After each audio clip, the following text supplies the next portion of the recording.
Bismillahirrahmanirrahim. Alhamdulillah wassalatu wassalamu ala Rasulillah wa ala alihi wa sahbihi wa mawala wa ba'd. Subhanaka la ilma lana illa ma 'allamtana innaka antal alimul hakim wa tub 'alaina innaka antat tawwabur rahim. Rabbi shrah li sadri wa yassir li amri wa hlul 'uqdatam min lisani yafqahu qawli. Rabbi yassir wa la tu'assir, Rabbi tamim bi khair. Sampai mana?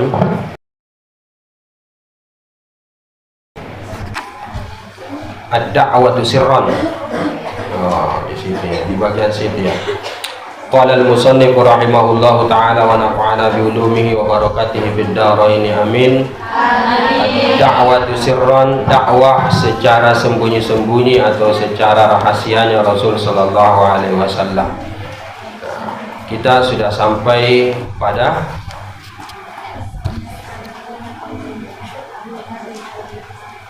wa minas sabiqinal awwalina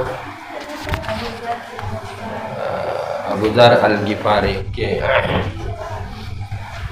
Ila anqala wa minas sabiqinal awwalina Abu Dzar Al-Ghifari. Jadi dakwah Rasul sallallahu alaihi wasallam secara sembunyi-sembunyi, pertama yaitu kepada orang rumahannya. Dalam hal ini adalah keluarga yang paling dekat, Sayyidatina Khadijah, Baginda Ali, Zaid bin Harisah dan seterusnya. Kemudian setelah itu agak keluar lagi, agak jauh ya. Pada siapa? Ya kepada Baginda Abu Bakar dan seterusnya.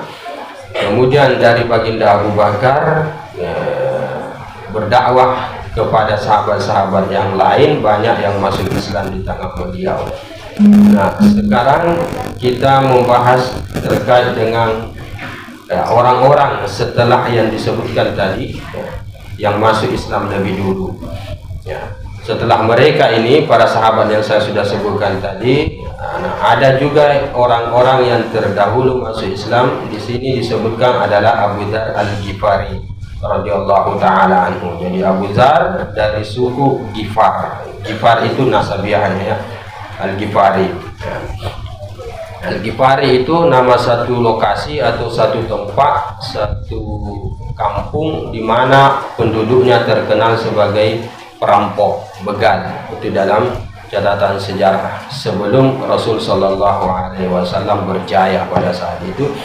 Jadi siapa saja kabilah pedagang yang lewat atau melintas di kampung Al-Ghifari pasti akan dirompak, pasti akan dirampok, pasti akan dibegal, bahasa kasarnya seperti itu, oleh orang-orang Al-Ghifari. Nah, Abu Dzar ini termasuk daripada orang yang berasal dari kampung tersebut. Oke, tetapi kemudian masuk Islam ya. Ya. Terus siapa baca? Qurratul Ain, silahkan.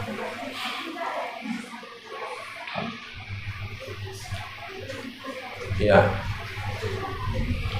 Wa kana min a'rabil badiyah, dan adalah dia Abu Dzar Al-Ghifari itu termasuk orang Arab pedalaman.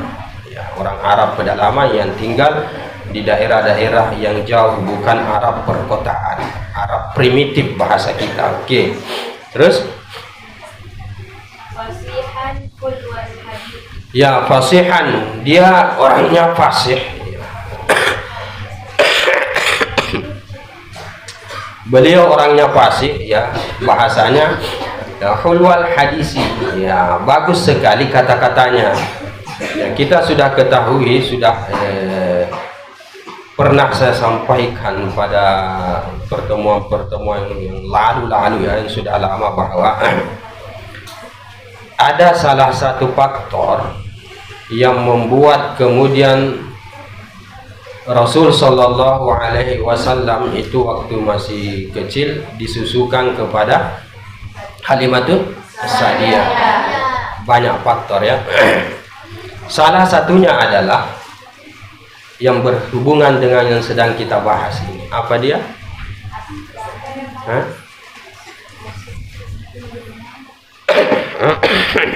Apa dia? Apa? Ya, Jadi supaya salah satunya faktornya ya atau hikmahnya disusukan pada tempat yang jauh itu, tempat yang di pedalaman, tempat yang bukan di perkotaan, agar supaya Rasul Shallallahu Alaihi Wasallam bahasanya itu bahasa apa? Fasih, bahasa asli, kurang lebih seperti itu, bahasa yang sudah tidak, yang belum terkontaminasi oleh bahasa-bahasa yang lain. Nah, itu perbedaannya orang yang tinggal di pedalaman dengan orang yang tinggal di perkotaan. Kalau tinggal di perkotaan itu banyak sekali arus urbanisasi. Jadi suku-suku dari berbagai macam itu datang pergi ke sana untuk mencari pekerjaan biasanya. Taruhlah kalau di Indonesia misalnya di Jakarta, kurang lebih seperti itu. Jadi dari sekian banyak orang itu datang ke Jakarta untuk mencari pekerjaan. Otomatis bahasa kemudian di sana banyak sekali bahasa itu yang kemudian merubah atau yang mempengaruhi bahasa menjadi tidak asli lagi, kurang lebih seperti itu ya. Jadi itu salah satu faktornya kenapa Rasulullah Shallallahu Alaihi Wasallam disusukan di pedalaman. Nah, orang pedalaman seperti itu. Nah, sama dengan yang sedang kita bahas sekarang, Abu Dzar Al-Ghifari Arab Badiah yang fasih sekali bahasa Arabnya, murni bahasa Arabnya, dan kata-katanya juga bagus. Ulwal hadis, ya bagus, indah, manis kata-katanya. Ya.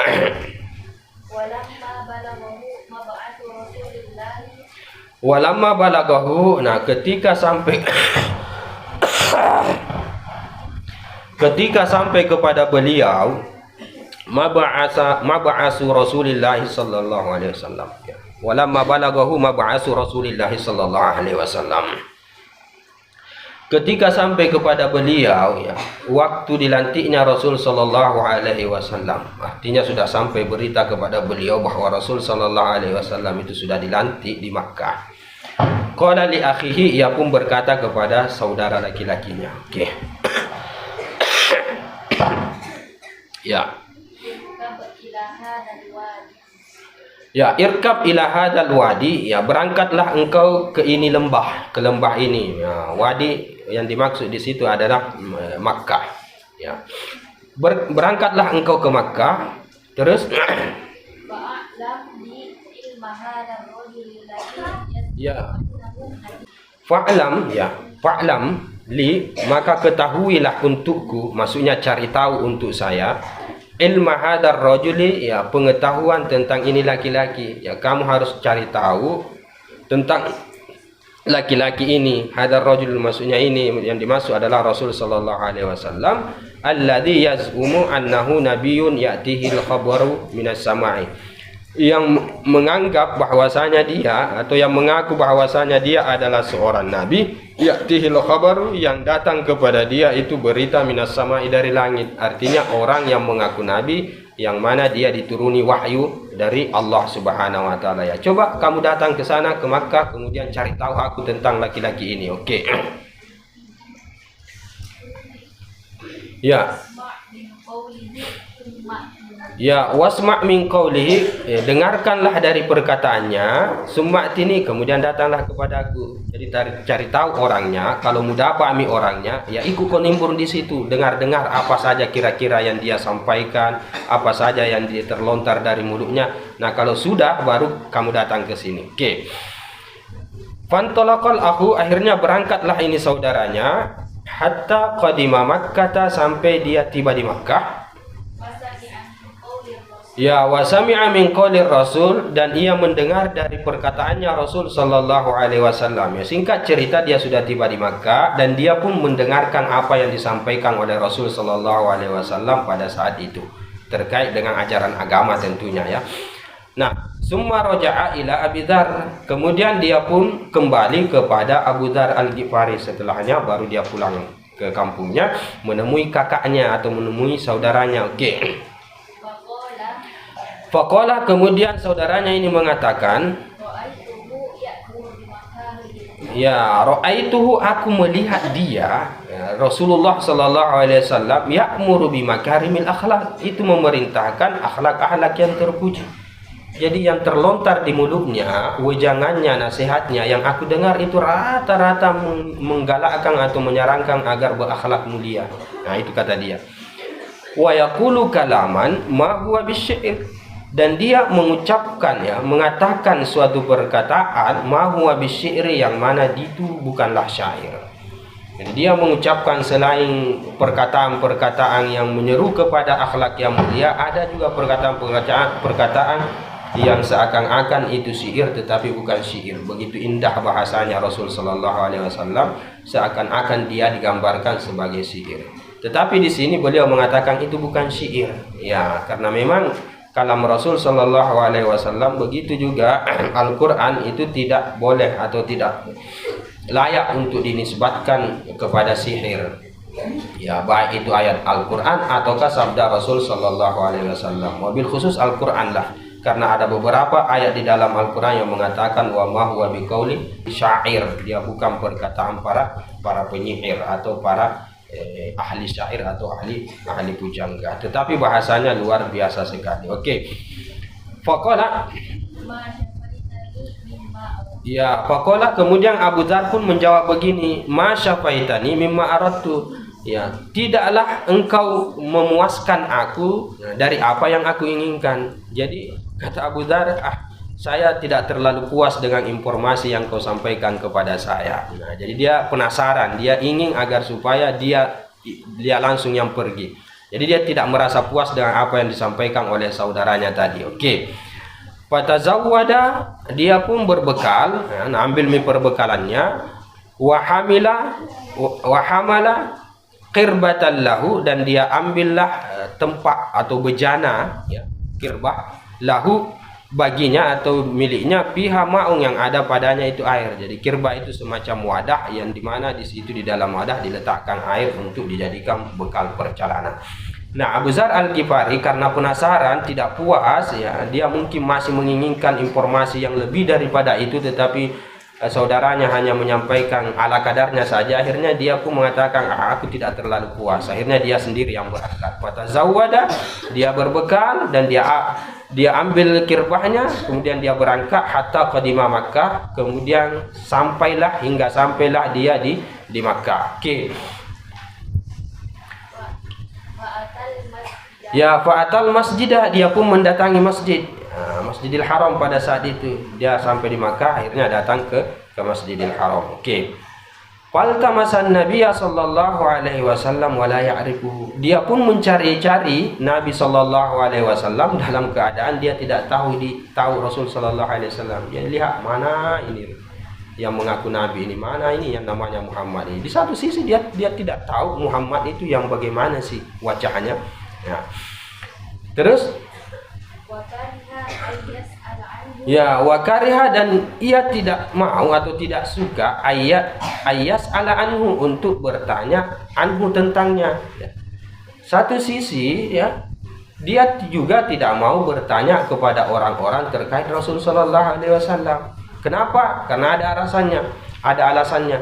Apa dia? Lima ya'rifuhu min karahati Quraisy, karena apa yang ia tahu berupa ketidaksukaannya orang Quraisy likulli may yukhatibu Rasulullah sallallahu alaihi wasallam, kepada setiap yang yukhatibu Rasulullah sallallahu alaihi wasallam, setiap orang yang berbicara dengan Rasul sallallahu alaihi wasallam, atau bahasa mafunya yang berhubungan dengan Rasul sallallahu alaihi wasallam. Jadi si Abu Dzar Al-Ghifari ini dia mau tahu, dia cari Rasul sallallahu alaihi wasallam. Satu sisi dia tidak tahu bagaimana itu yang namanya Rasulullah karena dia belum pernah lihat orangnya. Nah, kemudian dia juga malu untuk bertanya. Kenapa malu bertanya? Karena dia tahu bahwa orang-orang Quraisy pada saat itu sangat tidak suka kepada siapa saja orang yang berhubungan dengan Rasul sallallahu alaihi wasallam. Kalau ada saja orang berhubungan dengan Rasul sallallahu alaihi wasallam, pasti dianiaya itu orang, pasti diancam, bahkan banyak yang dibunuh. Nah, karena situasinya seperti itu, akhirnya dia semacam gamang, semacam tidak tentu arah, Dia cari setiap hari, dia lihat-lihat mana kira-kira ini yang namanya Nabi ini, mana ini yang Rasulullah. Jadi mungkin yang diandalkan pada saat itu adalah salah satu sifat yang mungkin tidak ada pada umumnya orang pada saat itu. Tetapi apapun itu yang jelasnya dia tidak pernah melihat Rasul sallallahu alaihi wasallam selama dia berada di Makkah sampai dia ditunjukkan oleh Baginda Ali, kalau saya tidak salah itu dalam kisah panjangnya. Oke. Terus Ya, hatta idza adrakahul lailu, sehinggalah idza adrakahul lailu, ketika dia sudah didapati oleh malam, artinya ya sudah masuk di malam hari, ra'ahu Aliun, dia pun dilihat atau melihat dia Baginda Ali. Baginda Ali pun akhirnya lihat dia. Fa'arafa, Baginda Ali pun mengetahui annahu, bahwasanya dia gharibun, adalah orang asing. Jadi ketika Baginda Ali melihat dia, langsung Baginda Ali tahu, oh ini kayaknya orang asing, bukan orang tempatan, pasti pendatang. Nah, karena dilihat dari lagaknya. Jadi kita pun seperti itu. Jadi kita bisa membedakan mana pendatang, mana orang tempatan di kampung kita. Kalau sudah ada yang orang kayak mengi-mengi dan lain sebagainya, oh, berarti itu biasanya orang-orang pendatang itu. Orang tidak akrab, orang yang minder, orang yang kalem dan lain sebagainya. Biasanya seperti itu. Jadi Baginda Ali ketika sudah menjelang malam, dia lihat pada saat itu Abu Dzar Al-Ghifari, langsung dia tahu, oh ini kayaknya gharib, orang asing. Oke.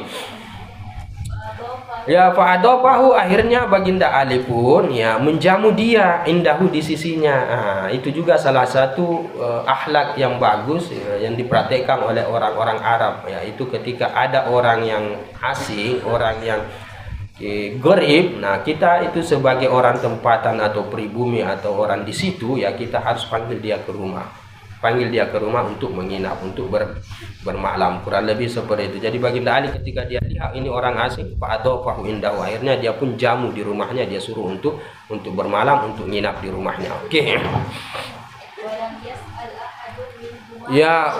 Ya, walam yas'al ahadun minhuma sahibahu an syai', dan tidak pernah bertanya salah satu daripada keduanya, sahibahu temannya, ansya'in, tentang sesuatu, artinya terkait dengan sesuatu.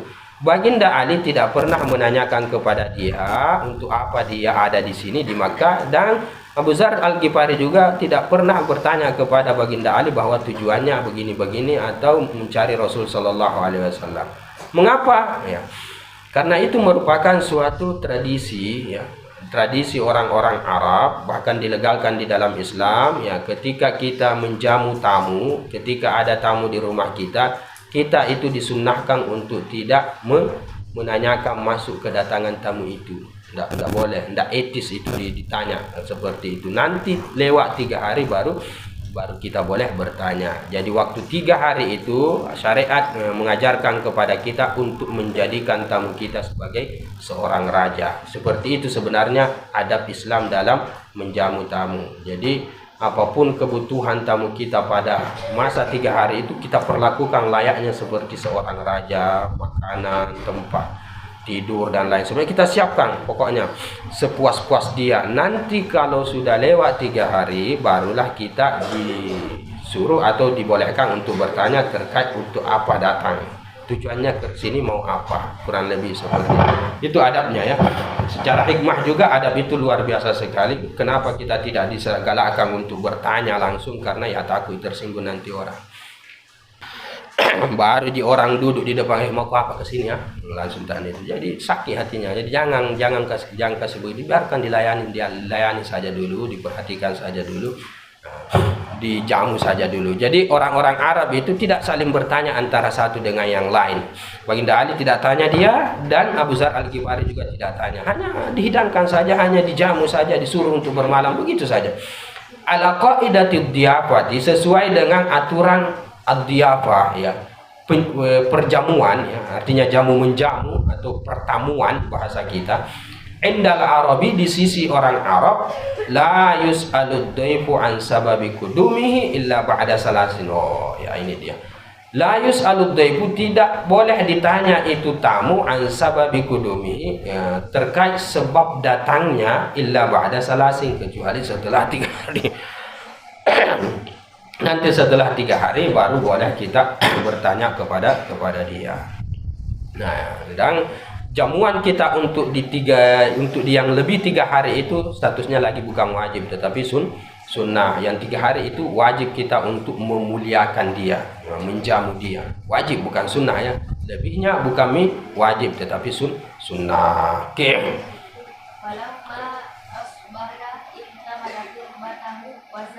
Ya, falamma asbaha, ketika subuh hari, pagi hari, singkat cerita, ihtamala kirbatahu, dia pun membawa kirbahnya. Abu Dzar Al-Ghifari, diambillah itu tempat airnya, wazadahu, dan diambillah perbekalannya, ilal masjid, menuju ke masjid lagi. Ya, minta izin kepada Baginda Ali, dia mau ke masjid lagi. Oke. Wa dhalla dzalikal yaum, dan jadilah dia di hari itu, ya, di hari berikutnya, wala yarahur rasulah hatta amsi, dalam keadaan dia tidak pernah melihat Rasul sallallahu alaihi wasallam sampai sore. Jadi di hari berikutnya, nah seperti itu juga seperti hari sebelumnya, apa dia dari pagi sampai masuk malam hari, ya, sampai sore tidak ada lagi nalihat Rasul sallallahu alaihi wasallam, ya, karena memang Rasul sallallahu alaihi wasallam pada saat itu tidak rutin ke Masjidil Haram untuk sholat. Kenapa? Karena dia disibukkan oleh dakwah sir. Nah, nanti itu setelah Fathu Makkah barulah kemudian Rasul sallallahu alaihi wasallam itu sholat 5 waktu di situ. Jadi mudah saja didapat kalau setelah penaklukan kota Makkah. Tapi di awal risalah Rasul sallallahu alaihi wasallam itu Rasulullah sembunyi-sembunyi sholatnya, bahkan bukan di Masjidil Haram, terkadang di lembah, ya, terkadang di lereng gunung, kadang di tempat yang jauh yang tidak ada orang tahu, ya, bersembunyi di rumah sahabat-sahabat yang beriman, sholat di situ. Ya, jadi wajar kemudian Abu Dzar Al-Ghifari itu, ya, tidak menemukan Rasul sallallahu alaihi wasallam di hari pertama dan di hari kedua. Terus fa'ada ila madja'ihi, dia pun kembali kepada tempat pembaringannya yang sebelumnya, ya. Dia pun kembali karena, ya, ini sudah malam, ini ternyata tidak ada Rasulullah ini. Akhirnya dia pun kembali. Oke. Famarra bihi Aliun, kemudian lewat lagi kepadanya Baginda Ali. Nah, tiba-tiba Baginda Ali lewat lagi. Nah, ini kayaknya sudah dibaca. Nah, belum pihak terus. Famarra bihi, kemudian lewat terhadapnya Baginda Ali. Nah, datang lewat lagi Baginda Ali. Nah, lihat lagi di situ. Faqala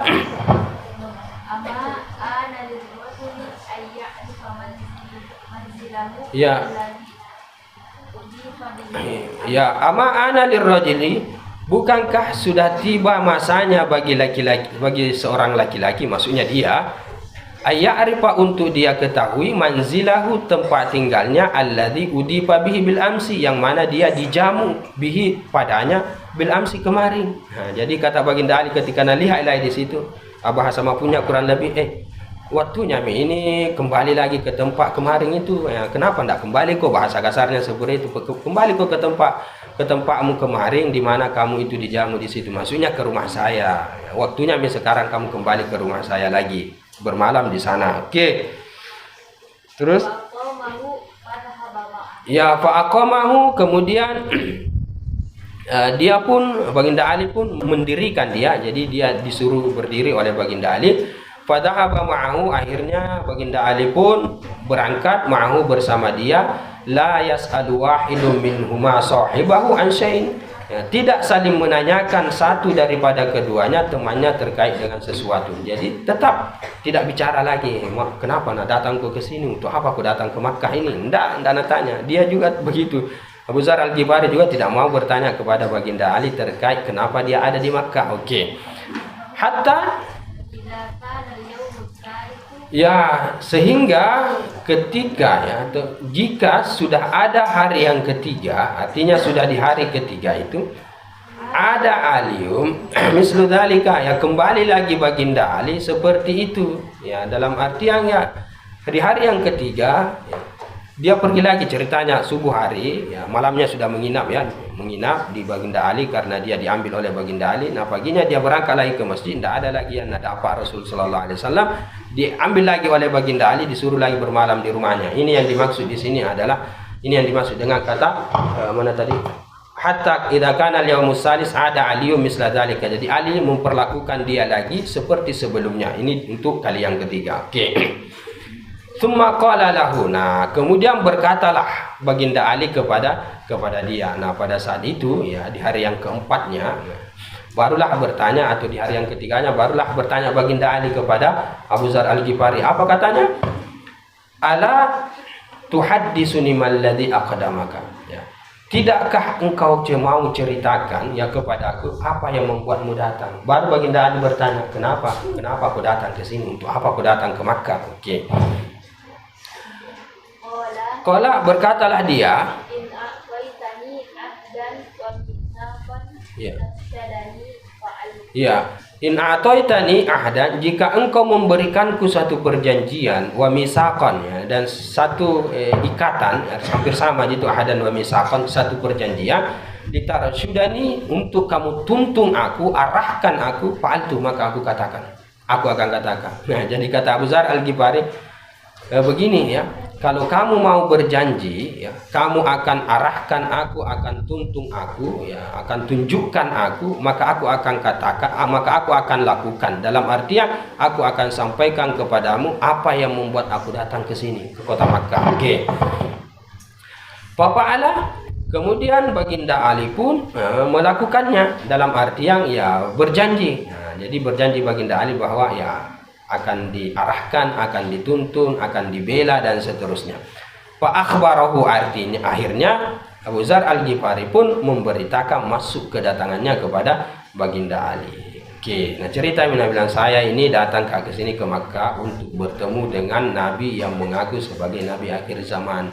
Yang mana orangnya itu, apakah betul, dan lain sebagainya. Nah ceritanya ini akhbarahu. Oke. Qala, ya, kemudian mendengar pengakuannya Abu Dzar Al-Ghifari, Baginda Ali pun mengatakan begini, fa innahu haqqun, itu benar itu apa yang kamu katakan, bahwa dia adalah utusan Allah. Wa huwa Rasulullah, dia adalah utusan Allah. Oke. Ya, fa idza asbahta, nah apabila engkau berpagi hari, artinya besok nanti ini, kalau pagi, besok pagi, nah, kata Baginda Ali,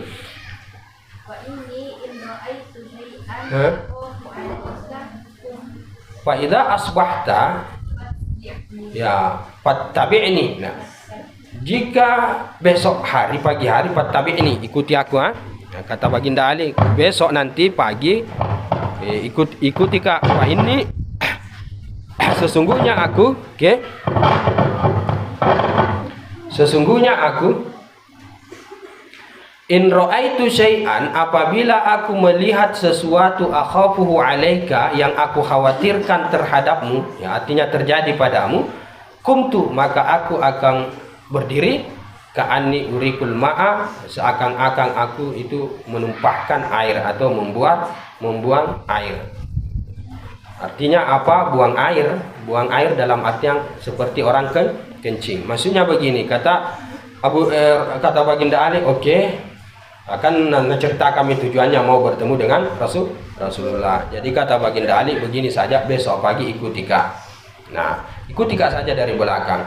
Nah, pada saat aku melihat seakan-akan ada gerak-gerik yang membahayakan kamu, kan orang kafir Quraisy ini sangat tidak suka kalau ada orang yang berhubungan dengan Rasul Sallallahu Alaihi Wasallam. Bahkan pendatang itu yang datang, pedagang dan lain sebagainya, itu dilihat-lihat terus. Oh, jangan-jangan ada yang ke rumahnya Arqam bin Arqam, ya, tempat atau markas di mana Rasul Sallallahu Alaihi Wasallam berdakwah.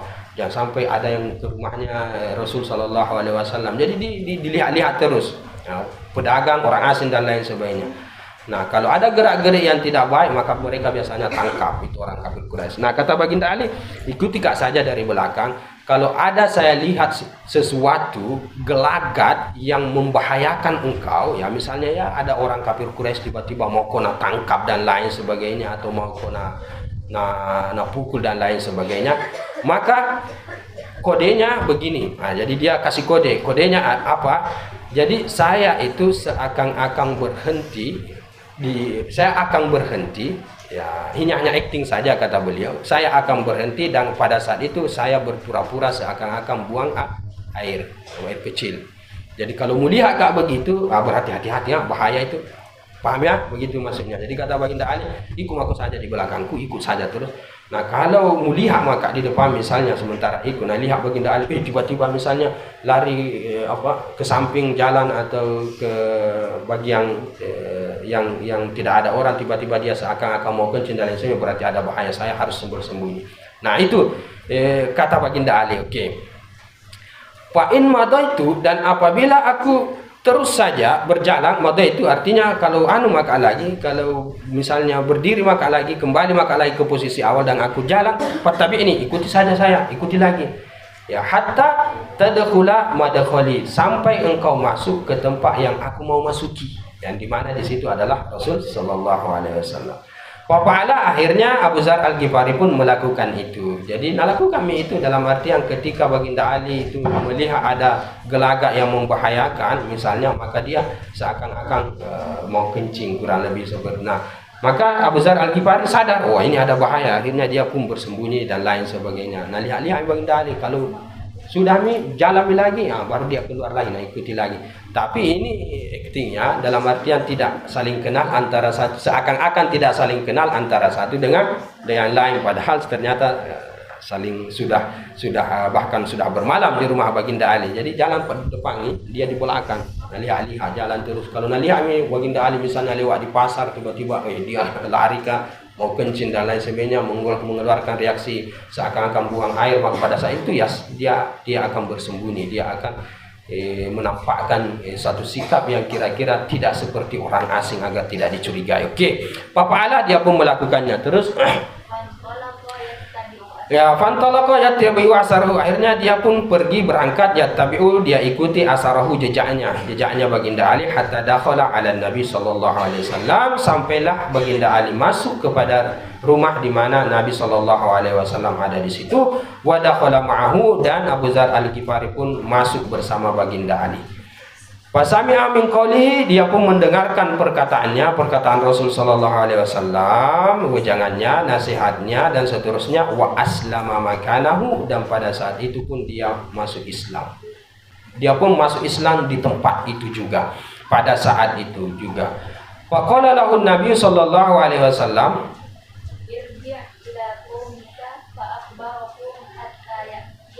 ya, faqala lahu, kemudian berkatalah kepadanya Nabi sallallahu alaihi wasallam, irji' ila qaumika, kembalilah kepada kaummu. Ya, singkat cerita, nasuruh pulang kau kepada kaummu, fa akhbirhum, beritakan mereka, hatta ya'tiyaka amri, beritakan kepada mereka tentang keislamanmu. Hatta, sampai ya'tiyaka amri, ya, sampai datang kepadamu perintahku. Pergi pulang kau saja, pokoknya sampaikan kepada mereka. Nah, untuk langkah selanjutnya bagaimana, tunggu saja perintah dari saya. Itu kata Rasulullah sallallahu alaihi wasallam. Terus ya, ia pun berkata, walladzi nafsi biyadihi, demi yang jiwaku berada dalam genggamannya. Panjang kisahnya ini ya. Oke, sedikit lagi. Walladzi nafsi biyadihi, demi yang jiwaku berada dalam genggamannya, la asrukhanna biha, aku akan berteriak biha terhadapnya, baina zahranihim, di tengah-tengah mereka. Ya, aku akan berteriak biha, dengannya, maksudnya dengannya apa ya, dengan keislaman dia. Jadi kata Rasul sallallahu alaihi wasallam, kata Rasul kan tadi Nabi bilang, pulang ke kampungmu, pokoknya beritakan kepada mereka. Kata Abu Dzar Al-Ghifari, wah, saya akan berteriak di kalangan orang-orang pada saat itu bahwa saya telah masuk Islam. Itu maksudnya di sini. Oke. Fa kharaja. Nah, akhirnya ia pun keluar. Ya. Ya, masalahnya hatta, sehingga dia datang ke masjid. Ya. Masjidil Haram. Ya, jadi masalahnya di sini ternyata yang dia maksud tadi itu, aku akan berteriak bukan di tengah kaumnya Bani Ghifar, tetapi aku akan berteriak di kalangan orang-orang kafir Quraisy yang ada di tanah Makkah pada saat itu bahwa aku telah masuk Islam. Ternyata itu paling. Akhirnya dia keluar menuju ke masjid tersebut. Fanada bi'ala sautihi, dia pun berteriak dengan paling tinggi suaranya, keras sekali suaranya berteriak. Apa kata dia? Asyhadu an la ilaha illallah wa anna Muhammadar Rasulullah. Berteriak di tengah-tengah orang-orang kafir pada saat itu. Terus faqamal qaumu, akhirnya berdirilah orang-orang pada saat itu, kaum pada saat itu, fadarabuhu, kemudian mereka pun memukul beliau. Akhirnya ya sudah, karena dia berteriak di depan orang-orang kafir Quraisy. Nah, orang-orang kafir Quraisy kan kita sudah tahu bahwa siapa saja yang berhubungan dengan Rasulullah mereka tidak suka, apalagi sampai masuk ajaran agama Rasulullah. Ini dia saking ngejosnya itu setelah dia beriman kepada Rasulullah, mendengar sabda-sabda dan Al-Quran yang dibacakan, langsung semangatnya itu tinggi sekali, bahkan dia tidak peduli terhadap dirinya. Pokoknya saya harus berteriak di hadapan mereka bahwa saya masuk Islam. Ya sudah, langsung asyhadu an la ilaha illallah asyhadu anna Muhammadar Rasulullah. Melihat lihat orang-orang pada saya itu, ini pendatang ini sendiri berani sekali sebut. Ya sudah, jadi Nah itu padarabuhu. Akhirnya padarabuhu, mereka pun memukulnya hatta adja'u, sampai mereka membaringkannya, sampai tergeletak yang terbaring. Saking banyaknya itu orang yang pukuli ya, begitu nih. Kalau keimanan sudah bertapa ya tidak terasa itu. Pokoknya berani sekali hatta kematian yang kita hadapi itu kita berani. Ya. Watal Abbas.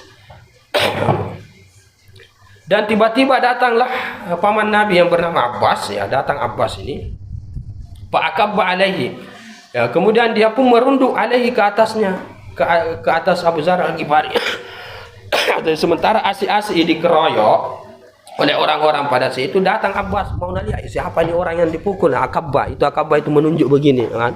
Nah, tundukkan pandangannya bahwa mau lihat itu siapa itu orang yang dipukul. Akabba alaihi, lihat seperti itu. Oke. Terus waqala, seraya dia berkata, ya begitu dia lihat orang yang dipukul ini, ternyata dia kenal, Abbas kenal itu orang yang dipukul. Apa kata Abbas pada saat itu? Wailakum, sial kalian, celaka kalian. Awalastum ta'lamuna annahu min Ghifar? Bukankah kalian tahu bahwa dia ini adalah orang dari Bani Ghifar? Dia tahu, Abbas tahu ini orang dari Bani Ghifar. Kalian kan tahu siapa itu Bani Ghifar. Nah, ternyata Bani Ghifar itu adalah orang-orang jahat di situ, para begal. Kalian tahu kan bahwa ini orang dari ini, dari Bani Ghifar ini yang kalian pukul ini. Kurang lebih seperti itu. Nah, wa anna tariqa tijaratikum ila Syam alaihi, dan sesungguhnya perjalanan perdagangan kalian itu ke negeri Syam alaihi, ke atasnya, artinya melewati kampungnya ini orang yang kalian pukul. Man rasa kau nanti semua kalau nak tahu itu teman-temannya yang ada di sana, kalau mau pukuli begitu anggotanya atau sukunya, tidak bisa maka itu berdagang ke negeri Syam. Bahasa maupunnya lah kurang lebih seperti itu. Nah, taham aku di sana, bahkan mungkin bukan cuma nak begal, nak bunuh kok kapan. Nah, bahasa lainnya seperti itu. Jadi, wailakum, sial kalian, celaka kalian. Oh, ini orang yang memukul ini dari Bani Ghifar itu. Oke. Terus fa'anqadahu minhu, akhirnya dia pun selamatkan dia. Anqadahu itu melerai, menyelamatkan, menepikan itu anqadah. Dia pun menyelamatkan Abu Zar minhum, dari mereka, dari amukan para massa di situ, orang-orang pada saat itu. Nah, terus nih semua ada. Nah, singkat cerita ya, dileraimi, selesai masalah leraimi. Keesokan harinya semua ada, ia pun kembali Abu Zar Al-Ghifari minal ghadi, keesokan harinya limisliha, untuk melakukan yang seumpamanya, yang sama dengan itu, berteriak lagi di tengah orang-orang kafir Quraisy. Kurang ajar semua Islam maka, kurang lebih itu, kurang lebih lah seperti itu mungkin. Jadi kayak menantang, mau apa Islam kak? Nah, sudah dipukul lagi begitu.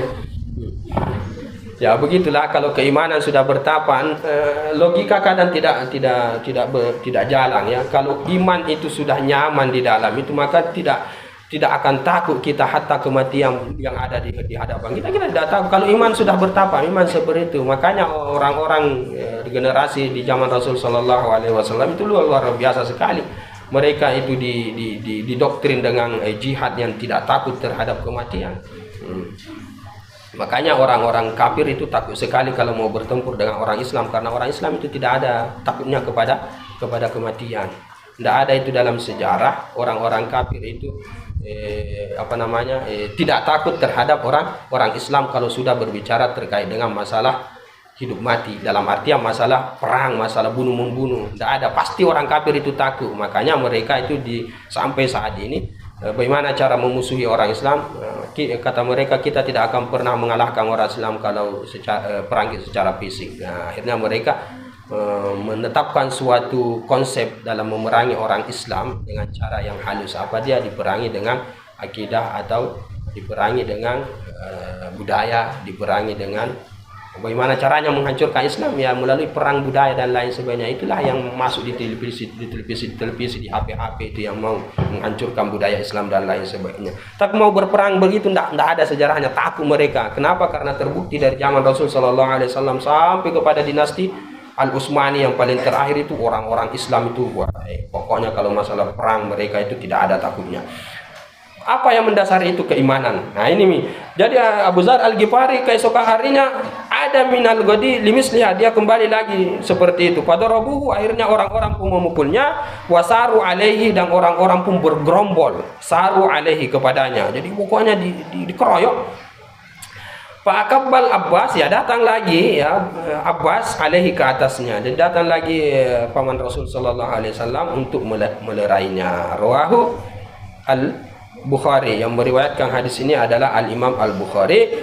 Kana radhiyallahu anhu min asdaqin nasi qaulan, adalah radhiyallahu anhu min asdaqin nasi, termasuk yang paling jujurnya manusia perkataannya, wa azhaduhum ya wa azhadihim, ya asdaqi min asdaqin nasi wa azhadihim, yang paling zuhudnya mereka di dunia. Jadi beliau mati dalam keadaan mati di Anikasiang, mati di pada pasir. Tidak ada orang kecuali istrinya di situ. Ya. Pada saat itu yang menemukan dia, kalau saya tidak salah, adalah Abdullah bin Mas'ud. Sakit kerasnya Abdullah bin Mas'ud lewat pada saat itu. Dia lihat, siapa ini? Kenapa ada orang ini? Ada perempuan sama satu mayat, kurang lebih seperti itu. Begitu nak dekati, ternyata istri daripada Abu Dzar Al-Ghifari yang sama suaminya kasihan yang sudah meninggal. Begitu dia lihat, oh ternyata Abu Dzar Al-Ghifari, kata Abdullah bin Mas'ud pada saat itu, betullah apa yang disampaikan oleh Rasulullah, bahwa dia datang dalam keadaan sendiri, dia beriman dalam keadaan sendiri, dan dia mati juga dalam keadaan sendiri. Nah, yang mensolati pada saat itu adalah sahabat jalil Abdullah ibnu Mas'ud radhiyallahu taala anhu. Banyak lagi ya kisah-kisah yang lain terkait dengan Abu Dzar Al-Ghifari, tetapi karena waktu sudah lewat sekali, jadi kita batasi sampai di situ saja dulu. Ada wabillahi taufik. Oke, baca amin.